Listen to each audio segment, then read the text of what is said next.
Assalamualaikum warahmatullahi wabarakatuh teman-teman semua. Apa kabar hari ini? Semoga tetap dalam keadaan sehat walafiat ya. Nah, tidak terasa hari ini kita akan mulai memasuki bab kelima mengenai fungsi-fungsi administrasi. Nah, istilah manajemen sering dikaitkan dengan administrasi. Bahkan beberapa pandangan menganggap bahwa manajemen sama dengan administrasi. Nah, bagaimana menurut pendapat kalian? Dengan mempelajari bab ini, kita akan mengetahui apa yang dimaksud dengan manajemen, persamaan dan perbedaan antara manajemen dan administrasi, serta asas-asas dalam manajemen. Langsung saja kita memasuki pembahasan yang pertama mengenai pengertian manajemen. Nah, kata manajemen berasal dari bahasa Perancis kuno, manajemen, yang memiliki arti seni melaksanakan dan mengatur. Sedangkan secara etimologis, manajemen berasal dari kata manage atau bahasa Inggris dan managiare dari Italia, dan bersumber dari kata Latin manus yang berarti tangan. Selain itu, kata ini juga dapat diartikan sebagai memimpin, membimbing, dan mengatur. Adapun pengertian manajemen yang dikemukakan oleh para ahli. Yang pertama, menurut Ricky Y. Griffin dalam bukunya Manajemen, mendefinisikan manajemen sebagai sebuah proses perencanaan, pengorganisasian, pengordinasian, dan pengontrolan sumber daya untuk mencapai sasaran atau goal secara efektif dan efisien. Efektif maksudnya tujuan dapat dicapai sesuai dengan perencanaan, sementara efisien berarti tugas yang ada dilaksanakan secara benar, terorganisir, dan sesuai dengan jadwal. Yang kedua, menurut George R. Terry dalam bukunya Principles of Management menyatakan bahwa manajemen adalah pencapaian suatu tujuan yang telah ditentukan sebelumnya melalui usaha-usaha orang lain. Yang ketiga, menurut Harold Kunz dan Cyril O'Donnell dalam bukunya Management A Book of Readings menyatakan bahwa manajemen adalah fungsi mencapai sesuatu melalui orang-orang. Yang keempat, menurut E.F.L. Bridge dalam bukunya Principles and Practice of Management menyatakan bahwa manajemen adalah suatu proses dan lebih khusus adalah suatu proses sosial. Manajemen adalah sesuatu yang dilaksanakan seseorang dalam hubungannya dengan orang-orang lain.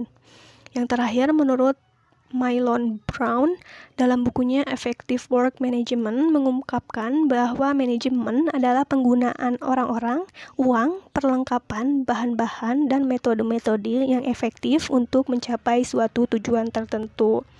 Nah, orang yang melaksanakan manajemen ini biasanya disebut seorang manajer. Manajer bertugas untuk mengatur dan mengarahkan orang lain untuk mencapai tujuan organisasi. Berdasarkan beberapa pengertian yang telah dirumuskan di atas, dapat kita simpulkan bahwa manajemen adalah suatu proses kegiatan untuk mencapai suatu tujuan yang dilakukan dengan menggerakkan orang-orang. Nah, manajemen juga dapat menjadi acuan manajer dalam melaksanakan kegiatan untuk mencapai tujuan. Pembahasan yang kedua mengenai administrasi dan manajemen. Setelah mengetahui pengertian administrasi dan manajemen, dapat dilihat bahwa meskipun ada perbedaan, administrasi dan manajemen mempunyai keterikatan dan hubungan. Namun, ada beberapa perbedaan pendapat tentang administrasi dan manajemen. Ada yang menyamakan keduanya, tetapi ada juga yang menyatakan bahwa administrasi dan manajemen itu berbeda. Perbedaan itu timbul karena adanya cara pandang yang berbeda antara satu orang dan yang lainnya. Berikut adalah beberapa pendapat terkait dengan hal tersebut. Nah, pada bagian ini kita akan melihat pendapat yang menyamakan dan membedakan arti dari administrasi dan manajemen. Pada bagian kiri kita akan melihat pendapat yang menyamakan arti administrasi dan manajemen. Yang pertama, menurut William H. Newman, ia menyatakan bahwa apa yang dimaksud dengan administrasi termasuk pula dalam arti manajemen. Yang kedua, menurut M.E.D. Mark, ia mendefinisikan administrasi atau manajemen sebagai suatu pendekatan yang terencana terhadap pemecahan semua masalah yang kebanyakan terdapat pada setiap individu atau kelompok, baik negara maupun swasta. Nah, pada bagian kanan kita akan melihat pendapat yang membedakan arti manajemen dan administrasi. Yang pertama menurut Dalton E. McFarland, ia menyatakan administrasi ditujukan pada penentuan tujuan pokok dan kebijaksanaannya, sedangkan manajemen ditujukan pada pelaksanaan kegiatan untuk menyelesaikan atau mencapai tujuan dan pelaksanaan kebijaksanaan. Yang kedua, menurut Outweighted, ia mendefinisikan administrasi sebagai suatu proses dan badan yang bertanggung jawab terhadap penentuan tujuan. Organisasi dan manajemen menentukan garis besar suatu kebijaksanaan dan pemberian pengarahan.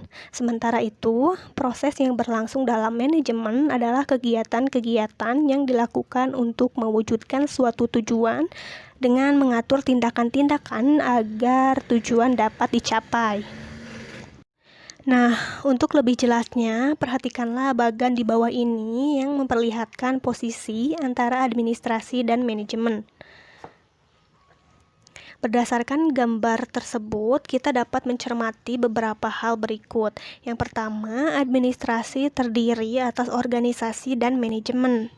Yang kedua, inti dari administrasi adalah manajemen, karena manajemen merupakan alat administrasi. Yang ketiga, inti dari manajemen adalah kepemimpinan, karena kepemimpinan merupakan motor dari semua sumber dan alat-alat yang tersedia bagi suatu organisasi. Yang keempat, inti dari kepemimpinan adalah pengambilan keputusan atau decision making, karena kepemimpinan sangat bergantung pada apa yang diputuskan oleh pimpinan atau manajer. Yang kelima, inti dari pengambilan keputusan adalah hubungan antar manusia atau human relation, karena dalam mengambil keputusan, pimpinan harus selalu mempertimbangkan hubungan antar manusia, terutama yang ada dalam organisasi, misalnya antara pimpinan dan bawahan. Pembahasan yang ketiga mengenai fungsi manajemen. Nah, fungsi manajemen merupakan tugas yang dilaksanakan secara sistematis dan terorganisasi untuk mencapai tujuan organisasi. Nah, fungsi manajemen dilakukan oleh manajer pada kegiatan manajemen.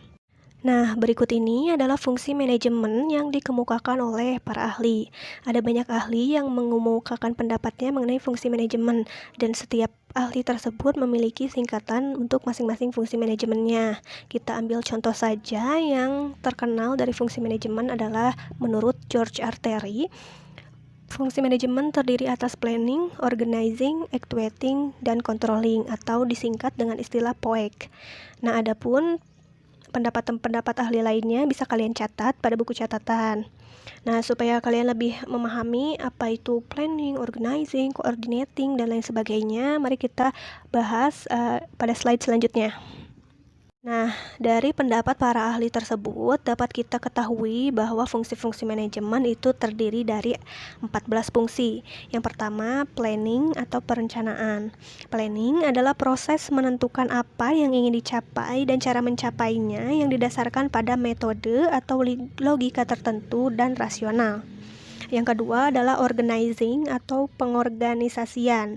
Organizing adalah proses mengatur dan mengalokasikan tugas, pekerjaan, wewenang, dan peran-peran termasuk koordinasi hubungan antar bagian, baik secara vertikal maupun horizontal dalam suatu struktur yang diperlukan untuk mencapai tujuan yang sudah ditentukan. Yang ketiga adalah actuating atau pelaksanaan. Actuating adalah usaha menggerakkan anggota kelompok sehingga mereka berkeinginan dan berusaha untuk mencapai sasaran dan tujuan perusahaan. Yang keempat adalah resourcing atau pengaturan sumber daya. Resourcing adalah pengaturan sumber daya dalam memfasilitasi sumber daya yang dibutuhkan untuk setiap kegiatan pencapaian tujuan organisasi. Yang kelima adalah communicating atau komunikasi. Communicating adalah kegiatan mengkomunikasikan semua informasi yang berkaitan dengan tugas, fungsi, dan tanggung jawab kepada semua sumber daya yang ada. Dengan demikian, mereka akan mengetahui dan memahami tugas serta fasilitas yang dibutuhkan dan dimiliki untuk mengerjakannya. Yang keenam adalah leading atau kepemimpinan. Leading adalah kegiatan mempengaruhi atau menggerakkan perilaku manusia anggota organisasi, baik secara individu maupun kelompok, serta mengarahkan mereka dalam pelaksanaan tugas-tugas. Nah, dengan demikian, tujuan organisasi dapat tercapai secara efektif dan efisien. Yang ketujuh, ada motivating atau memberikan motivasi. Motivating adalah kegiatan memberikan motivasi, inspirasi, semangat, dan dorongan kepada pegawai melalui pemahaman motivasi yang ada di dalam dan di luar diri pegawai. Hal ini bertujuan untuk membantu pegawai mencapai produktivitas kerja yang optimal. Fungsi manajemen yang kedelapan adalah controlling atau pengawasan. Controlling adalah proses pengukuran pelaksanaan kerja atau kinerja aktual dengan membandingkan hasil dan standar organisasi serta tujuan. Selain itu, pada tahap ini diambil tindakan korektif bila dibutuhkan atau terjadi masalah. Yang kesembilan, fungsi coordinating atau koordinasi. Coordinating adalah salah satu fungsi manajemen untuk melakukan berbagai kegiatan agar tidak terjadi kekacauan dan kekosongan kegiatan dengan menghubungkan, menyatukan, dan menyelaraskan pekerjaan bawahan. Dengan demikian, akan terjalin kerjasama yang terarah dalam usaha mencapai tujuan organisasi. Yang ke-10 adalah staffing atau melengkapi tenaga kerja. Staffing adalah salah satu fungsi manajemen berupa penyusunan personalia pada suatu organisasi sejak tahap merekrut tenaga kerja, pengembangannya, sampai dengan usaha agar setiap pegawai berdaya guna maksimal bagi perusahaan. Yang ke-11 adalah commanding atau directing, yang artinya memerintah. Nah, commanding atau directing adalah fungsi manajemen yang berhubungan dengan usaha memberi bimbingan, saran, perintah-perintah, atau instruksi kepada bawahan dalam melaksanakan tugas masing-masing. Hal ini bertujuan agar tugas dapat dilaksanakan dengan baik dan benar-benar tertuju pada tujuan yang telah ditetapkan semula. Yang ke-12 adalah budgeting atau menyusun anggaran. Budgeting adalah fungsi manajemen berupa pengikhtisaran sistem anggaran keuangan, baik itu sistem keuangan untuk jangka pendek, menengah, maupun jangka panjang. Yang ke-13 adalah reporting atau pelaporan. Reporting adalah salah satu fungsi manajemen berupa penyampaian perkembangan atau pemberian keterangan mengenai segala hal yang kegiatannya berkaitan dengan tugas dan fungsi-fungsi kepada pejabat yang lebih tinggi. Pelaporan dilakukan secara lisan ataupun tertulis sehingga penerima laporan dapat memperoleh gambaran tentang pelaksanaan tugas pegawai yang memberi laporan. Dan yang terakhir adalah forecasting atau peramalan.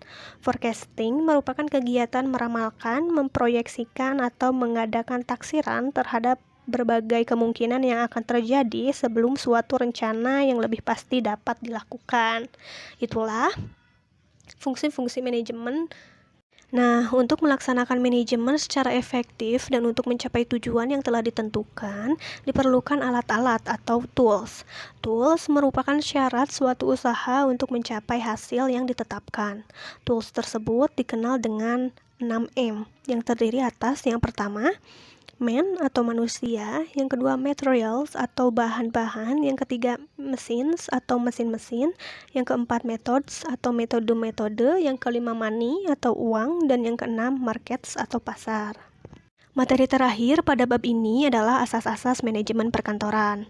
Nah, asas manajemen perkantoran sendiri adalah penentuan kebijakan pengorganisasian kegiatan pengelolaan kantor, administrasi perkantoran, atau pekerjaan kantor.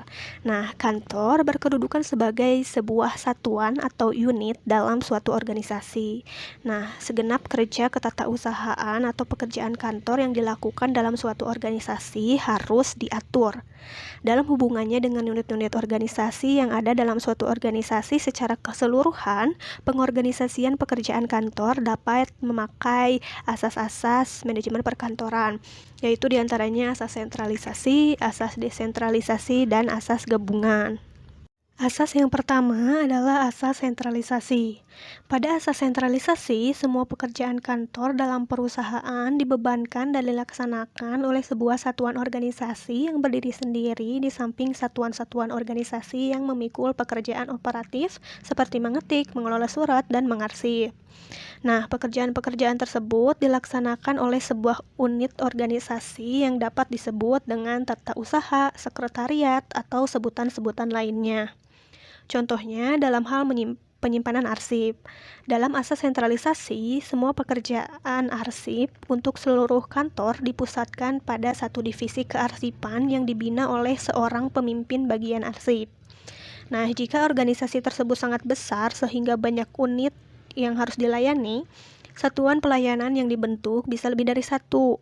Beberapa unit pelayanan yang dapat dibentuk antara lain bagian surat menyurat, penerimaan tamu, pengadaan dokumen, perlengkapan kantor, pelatihan, dan pengembangan tenaga kerja.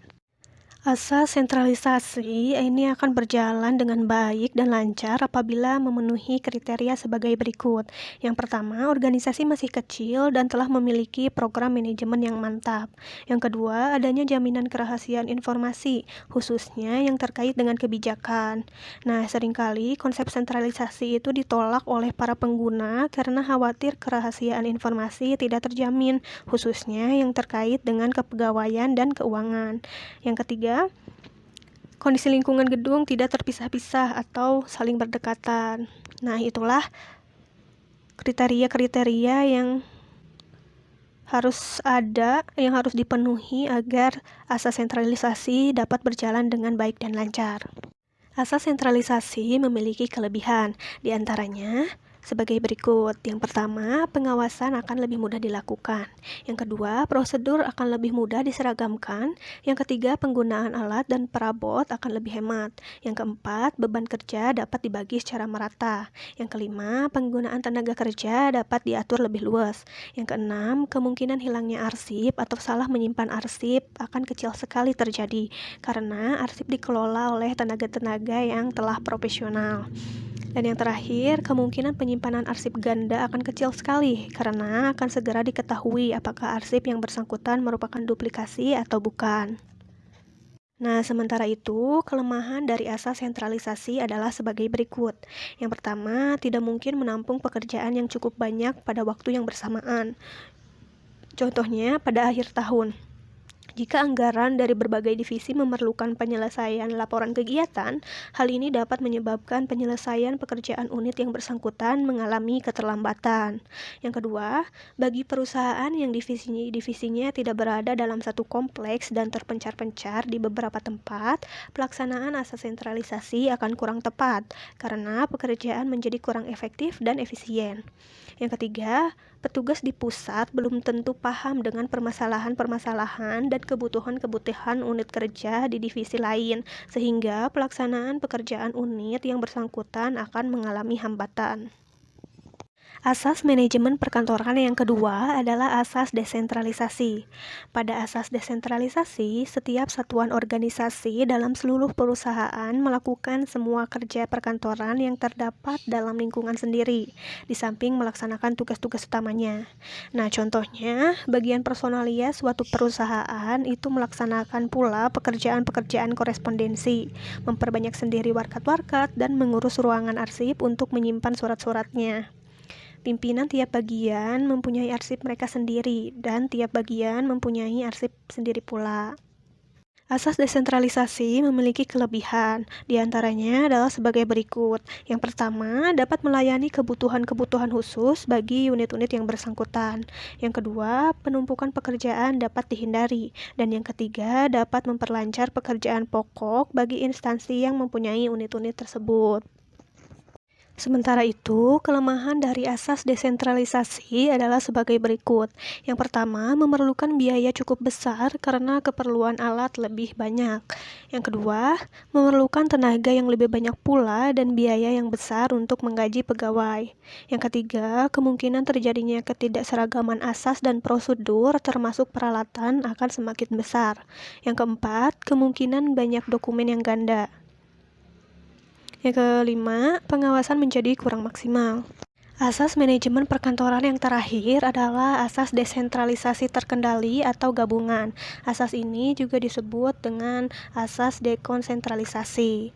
Nah, pada asas sentralisasi dan desentralisasi itu kan memiliki kelebihan dan kekurangannya masing-masing. Oleh karena itu, sebuah perusahaan yang besar dapat menerapkan sistem dekonsentralisasi ini. Asas ini merupakan gabungan dari sistem sentralisasi dan desentralisasi. Pada asas ini, setiap unit kerja dapat melaksanakan pengelolaan administrasi kantor sendiri-sendiri, tetapi pengendaliannya dilakukan secara terpusat.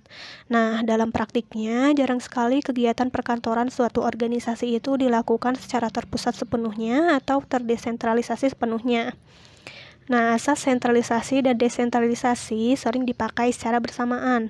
Tujuannya untuk memperoleh manfaat dari tiap-tiap asas serta menghindari kelemahan masing-masing sehingga akan memperoleh kemudahan dan kelancaran dalam pelaksanaan pekerjaan perkantoran. Nah, dengan kombinasi keduanya, yaitu asas dekonsentralisasi ini, selain arsip-arsip yang ada pada tiap bagian, terdapat pula kelompok arsip sentral yang memuat semua bahan-bahan yang ada dalam seluruh organisasi perusahaan secara keseluruhan.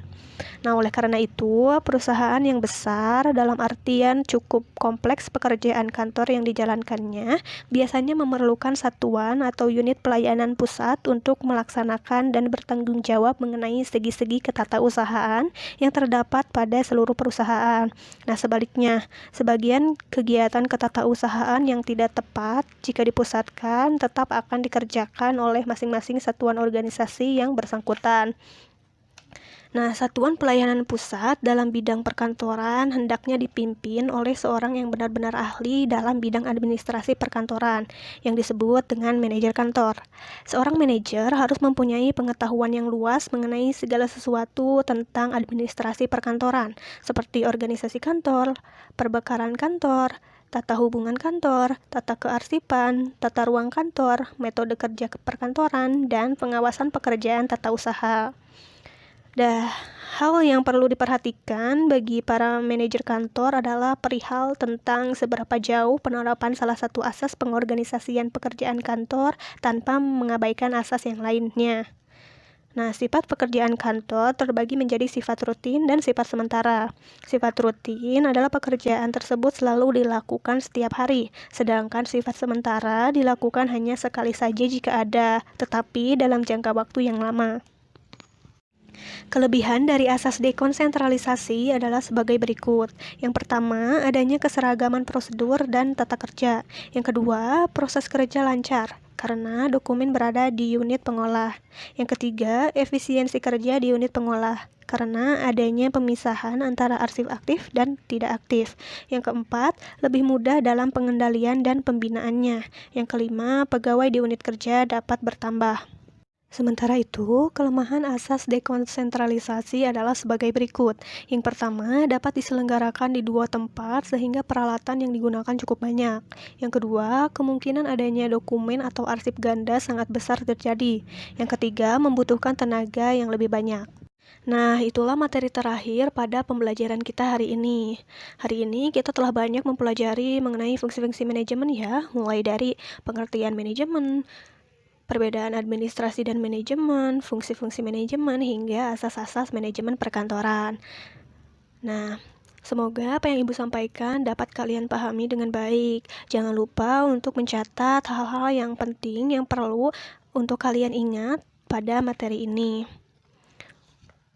Nah, minggu depan kita akan mulai memasuki bab ke-6.